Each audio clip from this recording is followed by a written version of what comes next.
10,000 years before Cairo rose as a city, small communities settled along the Nile's fertile banks.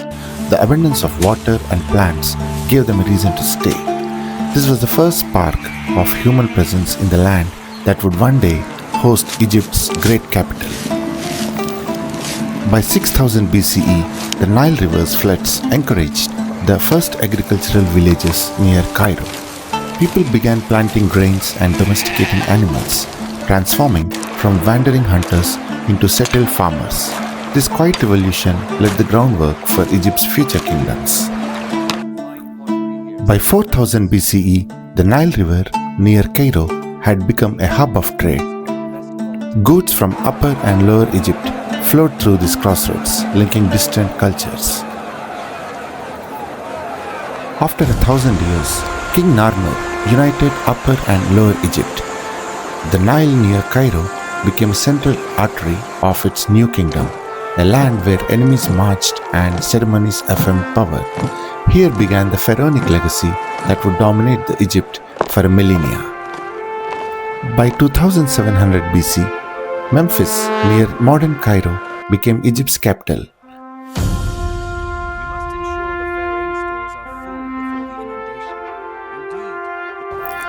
Very soon, the Giza Plateau near Cairo witnessed the building of the Great Pyramids.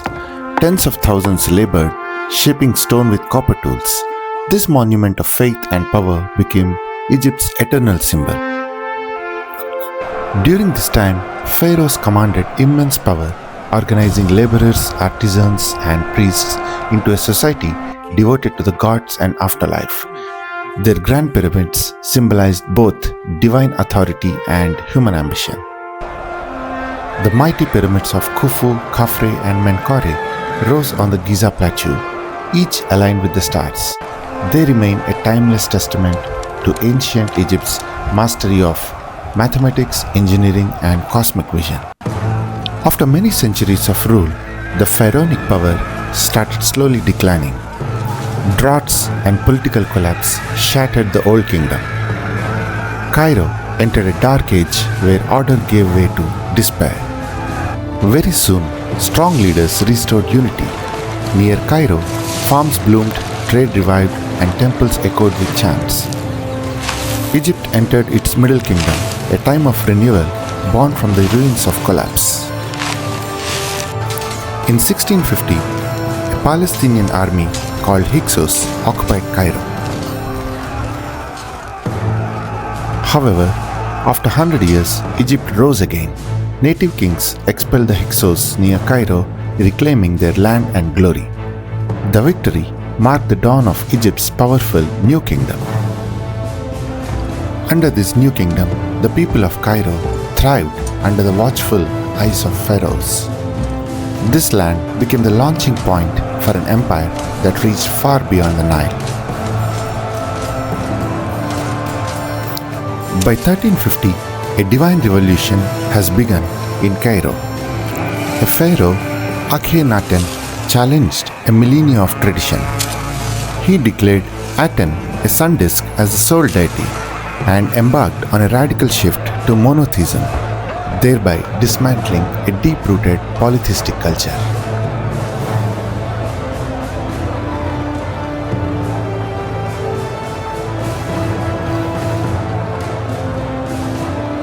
Next 500 years, Egypt and Cairo survived some invasions from sea peoples. However, frequent famines and raids has started draining Egypt's and Cairo's strength. In 750 BC, Nubian kings took Cairo's land into their empire. They brought strength and tradition, uniting Egypt once more, even as foreign powers loomed beyond. However, in 671 BC, the Assyrians swept into Egypt. The land fell under the might of Mesopotamian Empire.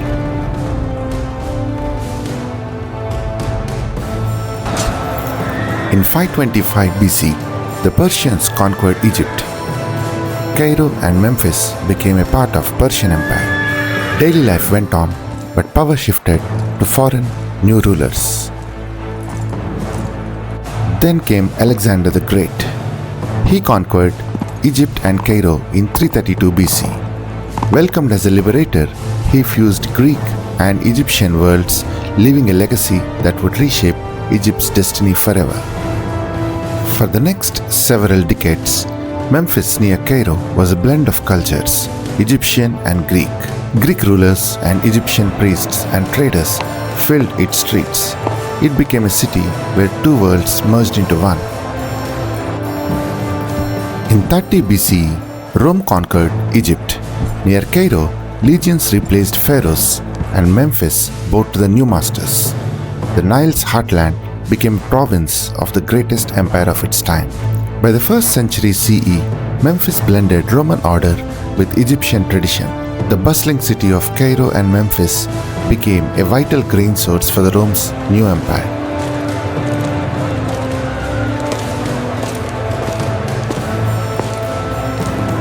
By the 3rd century, Christianity spread across Egypt. In Cairo's land, believers gathered secretly, defying Rome's gods.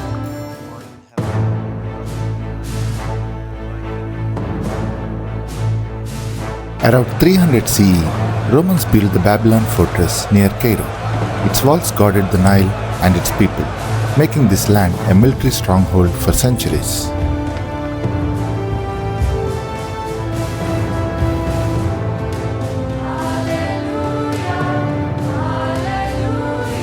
In 313 CE, Constantine legalized Christianity. In Cairo, Christians emerged from hiding, filling the Nile's banks and Cairo's streets. The fortress echoed with a new faith triumphant.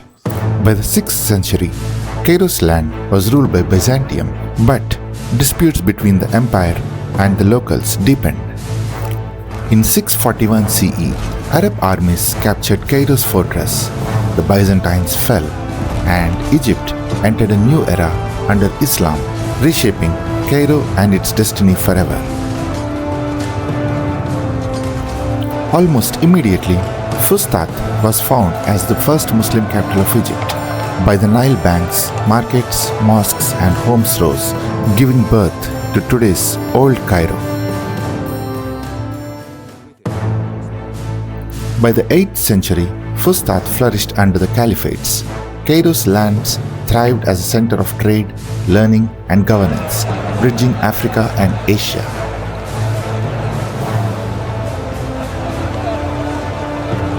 In 969 CE, the Fatimids Empire founded Al-Qahira the Victorious, a city destined to be called as Cairo today.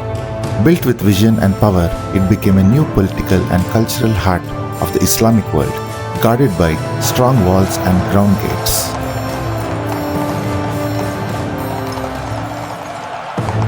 By the mid-11th century, Cairo had become a hub of scholarship. Its mosques and madrasas drew thinkers from across the Islamic world. Cairo's Fatimid gates and walls rose to protect the city, strong, enduring, and majestic. They still stand today as a reminder of Cairo's medieval power.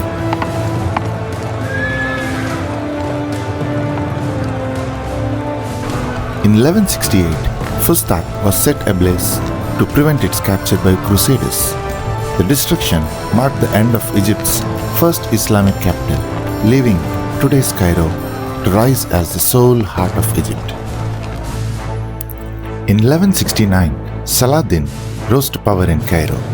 His leadership marked the end of Fatimid rule and beginning of the Ayyubid dynasty, setting a stage for a new era of unity and strength. To guard Cairo from Crusaders, Saladin began building the Great Citadel in 1176. A symbol of strength, it became the seat of power for rulers across centuries. Saladin's greatest achievement was also reclaiming Jerusalem. The triumph also cemented Cairo as a proud capital of resistance against the Crusaders. By 1250 CE, Mamluks overthrew the Ayyubid dynasty and established a sultanate in Egypt and Syria. Originating from the enslaved foreign-born soldiers, Mamluks were raised and trained to be a professional military caste bound by loyalty to their masters. They became the backbone of Ayyubid military and later seized power. creating a powerful empire that defeated the Mongols at the Battle of Ain Jalut.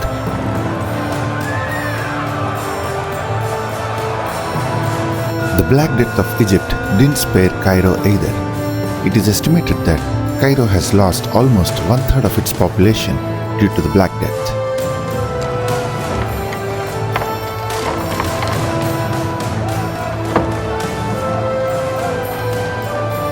In 1382, the Burji Mamluks seized power in Cairo, ruling from the citadel with a military strength. Their dynasty would define the Cairo's late medieval era of splendor and strife. In 1517, Cairo fell to the Ottomans. Once the seat of sultans, the city became a provincial capital. Still vibrant, but no longer the city of the empire. Ottoman Empire ruled Cairo for nearly 300 years. In 1798, Napoleon marched into Cairo, bringing French cannons and Enlightenment ideals. The invasion shook Egypt and also exposed Cairo to modern European ambitions. In 1805, Muhammad Ali was proclaimed the ruler of Cairo. His reforms would transform Egypt into a modernizing state. By 1850s, railways came to Cairo. The opening of Suez Canal in 1869 forever altered Cairo's destiny. Khedive Ismail envisioned Egypt as part of Europe, inviting emperors and queens to witness his triumph. With the Suez Canal open, Cairo quickly transformed into a global hub of trade. Goods and ideas flowed through the city, enriching its markets and reshaping its economy. Cairo was growing similar to its European counterparts.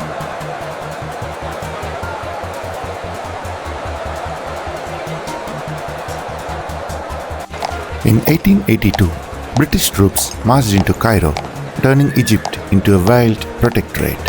The city's destiny was now entwined with the British Empire.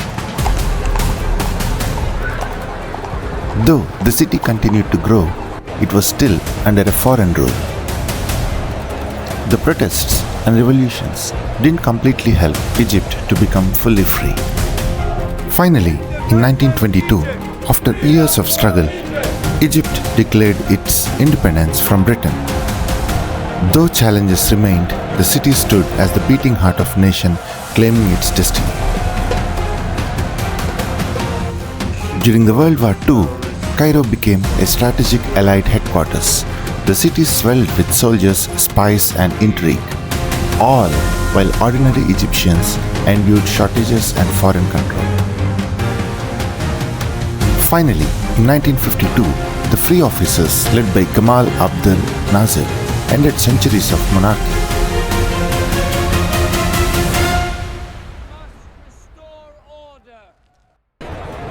In the new millennium, Cairo became a magnet for global travelers. From the timeless pyramids to bustling bazaars and glittering Nile, the city welcomed millions eager to witness its layered history. Tourism revitalized Cairo's economy, linking its ancient wonders with a modern global identity.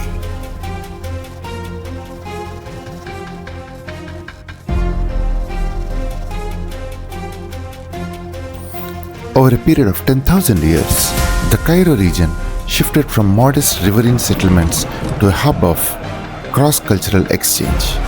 From pharaohs to Greeks to Roman Empire to Islam through Byzantine empires to various dynasties, colonialism and revolutions, Cairo has stood as a witness of history. Layer upon layer, the city has become a living mosaic of civilizations, a true capital of time,